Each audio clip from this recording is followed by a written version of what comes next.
Welcome back to The Explainer. So today we're piecing together all this scattered supply chain data, leaked specs, and insider reports to see what Apple is actually building for their next flagship. If you've been following the rumor mill, you know there's a massive hardware leap on the horizon for the iPhone 18 Pro. But, it comes with some serious logistical hurdles. We're going to explore all these leaks together to get a crystal clear picture of what's really going on under the hood. Okay, let's just dive right into it by asking the big question that's literally on every tech enthusiast's mind right now. We are looking at a potential reality where the base Pro model could cost as much as a high-end laptop. I mean, would you pay $1,400 for an iPhone? Keep that number in your head. And hey, maybe check your savings account as we unpack exactly what all that money is paying for. So, multiple analysts, ranging from the Wall Street Journal to Jeff Pu over at GF Securities, are projecting a super steep price increase for these upcoming Pro models. We're talking about a jump of anywhere from $50 to an eye-watering $300 per device. That effectively raises the stakes for this whole generation. I mean, if Apple's going to ask consumers to stomach that kind of sticker shock, the hardware absolutely has to deliver an undeniable leap in performance. Take a look at this highly unusual split launch timeline. It perfectly illustrates how Apple is staggering their releases this time around. Normally, we see the whole lineup drop in the fall, but this time, it looks like just the Pro Max, and that highly anticipated Fold will debut in September 2026. Meanwhile, the standard and budget models are being pushed all the way back to spring 2027. This staggered approach is almost certainly designed to manage the intense production pressures on these cutting-edge new components. Here is today's agenda. First up, a pricier split launch. Second, the A20 Pro powerhouse. Third, variable aperture camera leap. Fourth, display and design tweaks. And finally, massive battery and connectivity. Let's get into it. Section 1.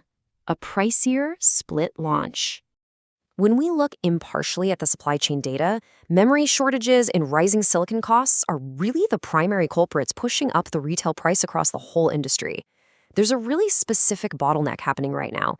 Apple's new packaging process requires memory to be bonded directly to the processor wafer, but a RAM shortage has literally stalled processing at TSMC. Think about that. An estimated $1 billion worth of wafers are just sitting idle.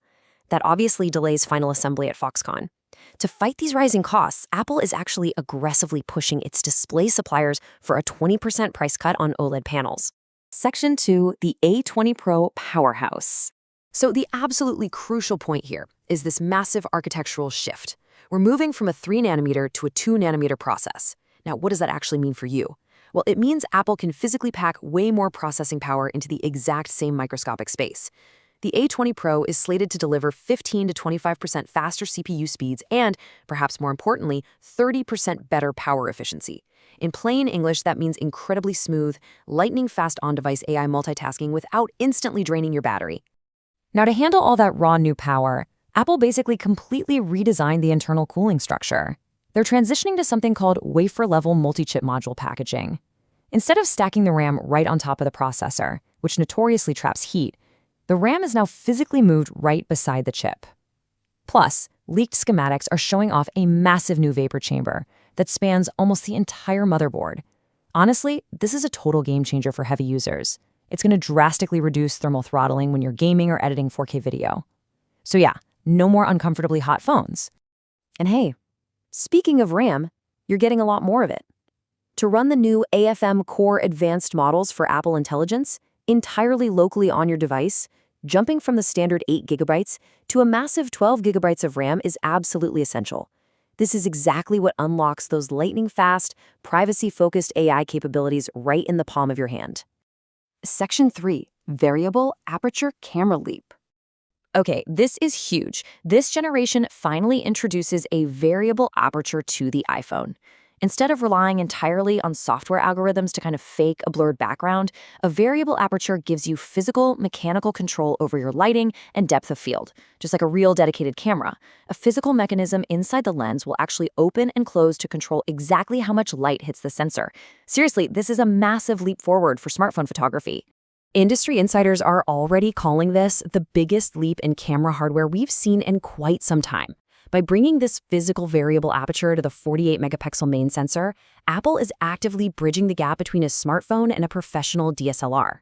This means vastly superior low-light performance and true optical background separation that computational photography just, can't perfectly mimic yet. But of course, with new ultra-expensive parts coming in, cost-cutting kind of has to happen elsewhere, right? So we're seeing a simplification of the dedicated camera control button. Apple is reportedly dropping those complex touch-sensitive swiping mechanics we've seen previously and replacing it with a much simpler pressure-sensitive only button. It still functions as a quick launch and shutter, but reining in that complexity helps offset the massive manufacturing cost of the new variable aperture lens. Section 4. Display and design tweaks. Moving on, the most immediate visual change you're going to notice on the screen is the dynamic island. It's expected to shrink by almost 50%, which is going to give you a much more immersive viewing experience. Beneath the glass, Apple is utilizing a new LTPO Plus display technology. This actually allows the screen to regulate power draw at the individual pixel level, making it incredibly energy efficient. Oh, and visually on the outside, look out for a gorgeous new dark cherry signature color joining the lineup. Now, I have to mention, you will feel these upgrades in your hand. The phone is getting noticeably thicker and heavier, crossing that 240-gram threshold for the Pro Max. Honestly, you might get a mini workout just holding it. But this isn't arbitrary. Apple absolutely needs that physical volume to fit the new massive vapor chamber thermal management system we just talked about, as well as a much larger battery cell. It's a classic trade-off, right? You lose a tiny bit of sleekness, but you gain sustained, cool performance. Section 5. Massive battery and connectivity. We're looking at a nearly 10% increase in physical battery size for the Pro Max, jumping from 4832 mAh to over 5500. When you combine this physically larger battery with the incredible 30% power efficiency gains of the new 2nm A20 chip and the new LTPO Plus display, man, this device could easily become a true multi-day phone, even for heavy power users. Furthermore, Apple is finally finalizing its independence from Qualcomm by deploying its very own proprietary C2 modem across the lineup. This custom silicon is expected to drastically cut down on cellular battery drain. We're talking up to 20% better efficiency on 5G alone. But it also unlocks two massive features: the ability to actually browse the web via satellite fallback when you have zero cellular signal, and a new limit precise location feature. That one restricts how much granular tracking data your cell carrier can actually pull from your phone, which is a huge win for privacy. So when we stack up the rumored price hikes, which, again, could be up to $300 more upfront, against this massive suite of hardware upgrades, a very clear narrative emerges about who this phone is actually built for.